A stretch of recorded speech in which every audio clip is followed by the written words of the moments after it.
Greetings, YouTube. I'd normally say happy Friday, but given some of the feedback I've received from you all, the Friday is not too happy.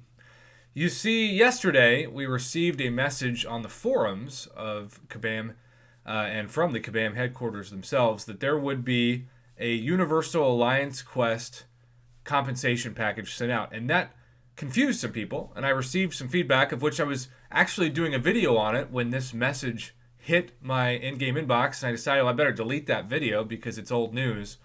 Now it's been replaced by the in-game inbox message. I'm a bit surprised when I logged in, and maybe it's different for some of you, but when I logged in, I did not see one of those homepage banners alerting me to the importance of the in-game inbox.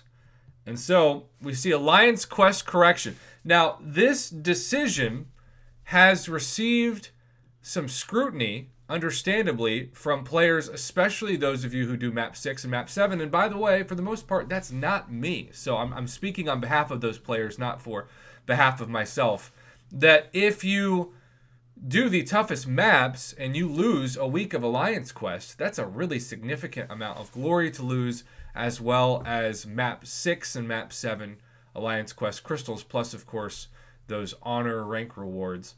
And so I thought the simple solution and the obvious solution would just be to give you the same rewards that you got previously to finish off the last Alliance Quest season. But then Kabam threw a huge curveball in all of our heads and said in the message yesterday that you could feel free to leave your alliance if you wanted to or needed to, because it would not be tied to your alliance. It would be the same compensation package for everybody, which didn't make any sense. I mean, that's what they used to do before we had progression-based titles. Before Uncollected, everybody was kind of the same way. But now we've got Uncollected Cavalier and, of course, now Thronebreaker. And so when you look at this compensation, it is far lower than most people would get for giving up a week's worth of Alliance Quest. I mean, glory-wise, I get closer to 5,000 glory, and I'm sure those of you watching this who do Map 6 and Map 7, as my alliance does Map 5 and Map 6, get more than that.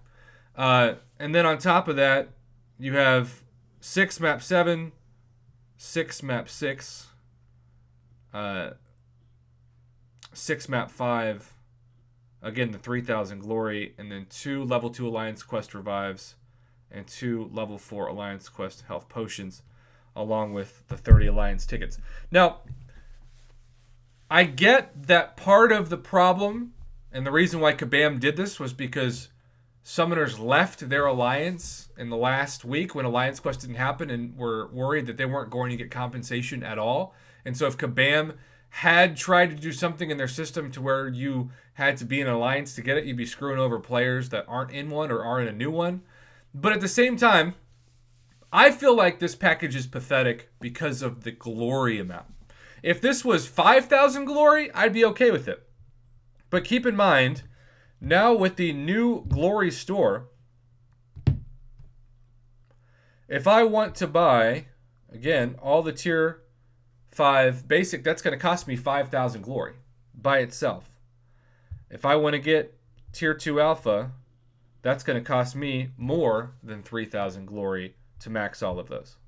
Now, I'm not saying even if you're the best Alliance Quest player in the world, you should get enough glory to maximize all of them, but you should at least get about the same amount of glory as you have to be expected normally. So I don't know why they went cheap on the glory, especially since the glory store rewards were majorly buffed, particularly if you're at the top of the progression food chain. And so I feel like this is tone deaf. And I gotta say, like, more often than not, since our man Dork Lessons has joined the Kabam team, I feel like they've just been improving on a lot of stuff. And given how much I saw in his channel's previous videos when he met with Kabam developers and really talked about some of the needs, like, I feel like his voice really is being implemented for so many pro player decisions. I don't know who thought of this, but the glory is just pathetic. I mean, you're sacrificing 40% of glory for so many summoners at a time when they really need it. And part of the video I was making today was discussing the reason why this glory was so needed was because we've got several summoners who want to take advantage of the level up event by purchasing Tier 5 Basic and Tier 2 Alpha Catalyst fragments for their 5 and 6-star champions.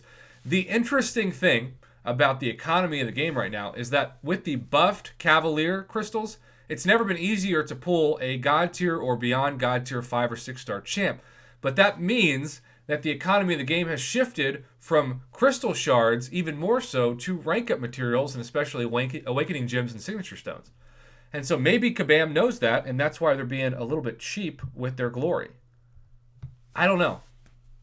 I do know that I am going to end this video by popping all of the crystal shards that, or the crystals, hoping for crystal shards that we are claiming now. 3,000 glory seems, it just seems so dumb. And I'm going to take a screenshot of this because I'm definitely going to have a fun emoji for that thing. Okay, we're going to claim it. Hats off to, Trey Glory. Okay, yeah, we know. We know what glory is. It's like, you've been hoarding 12,000 glory. You must not know what glory is. No, I do. I do, Kabam. Trust me. All right. Let's see if we get real lucky and at least end this with a fully formed Tier 4 class Catalyst or Tier 4 Basic. Map 5, 0 for 6. What about Map 6, huh? Maybe at least a fully formed Tier 4 Basic? Nope. Did get 5,500 Tier 2 Alpha. And in theory, the best crystals... Map 7. By the way, if you are not used to getting Map 7 or Map 6 crystals, well then this is like by far the best for you. I think that's a fully formed. You can always check. Yeah. Okay, well, I got one fully formed. It was Tier 4 Science. As always, I do better for whatever reason with Tier 2 Alpha drops with the Map 6 and the Map 7 crystals. Not sure why that's the case, but it is what it is. Well, it was a pathetic amount of glory. Those of you, if you receive this and you don't do even Map 5, well, this is a great day for you, even if you're a little short on glory. But for the people at the top who missed an entire week of Map 6 or especially Map 7 Alliance Quest, you have a reason to be ticked. I mean, this is truly a pathetic amount of glory for missing an entire week. I just don't see why they couldn't at least make it progression-based. Maybe you don't worry about whether or not somebody's in an alliance. Maybe you just do what you do normally with other things and say, those of you who were uncollected and above got this compensation, Cavalier, Thronebreaker, you know. I don't know. And who knows? Maybe they were not even accurate in their forum posts. Maybe the people at the bottom didn't get this. They got worse compensation. It just said that in the post that everybody was going to get universally the same thing. So. What do you think about the glory? Are you thinking it's pathetic, or do you actually think it's generous? I mean, if you do, feel free to comment. I always like reading rebuttals. Either way, thanks for watching. Hopefully you actually do have a happy Friday.